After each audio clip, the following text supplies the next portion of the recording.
The journey of the Vietnamese boat people. In the years following the Vietnam War, when the guns had fallen silent and the nation believed the conflict was over, another conflict began. One far from the battlefield, one fought on open water.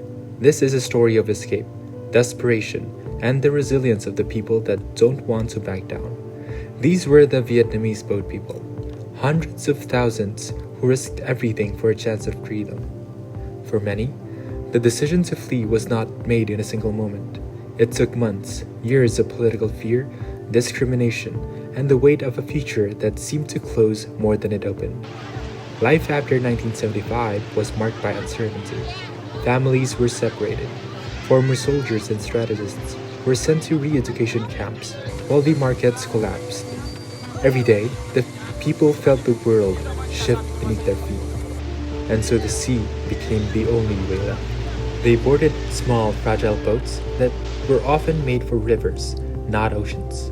Some carried 30 passengers, others carried more than 100.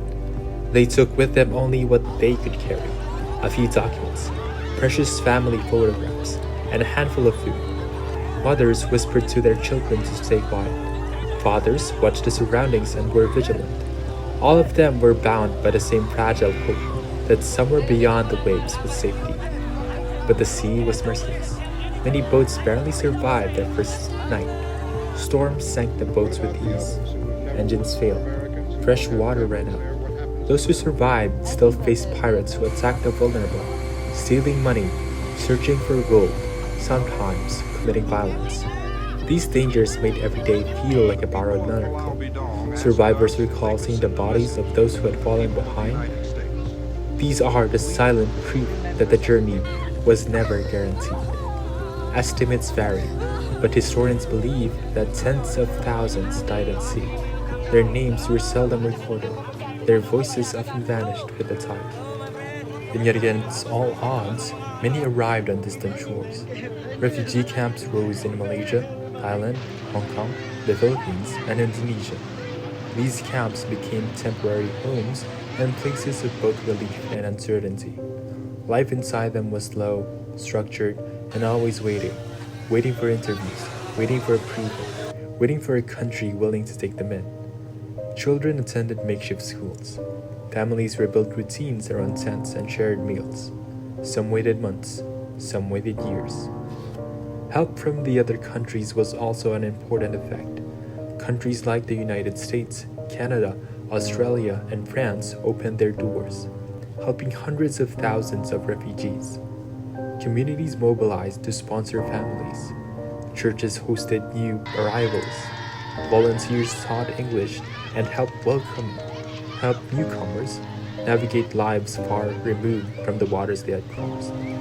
Resettlement was not the end of the story. It was the beginning of another journey.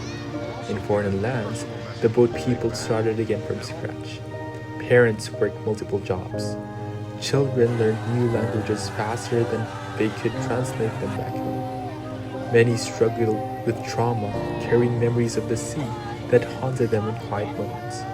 But slowly, this story transformed. These same refugees built businesses, graduated from universities, and raised new generations of who would call these countries home. What began as a story of escape became a story of contribution, a proof that survival could blossom into strength. Today, the legacy of the Vietnamese boat people remains a reminder of human courage.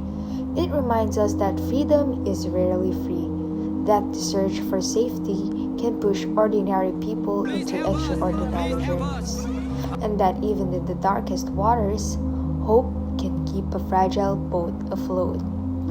It is a story carried in the memories of parents and grandparents, in the accents of communities scattered across the world, in the gratitude and grief that coexist in every recollection.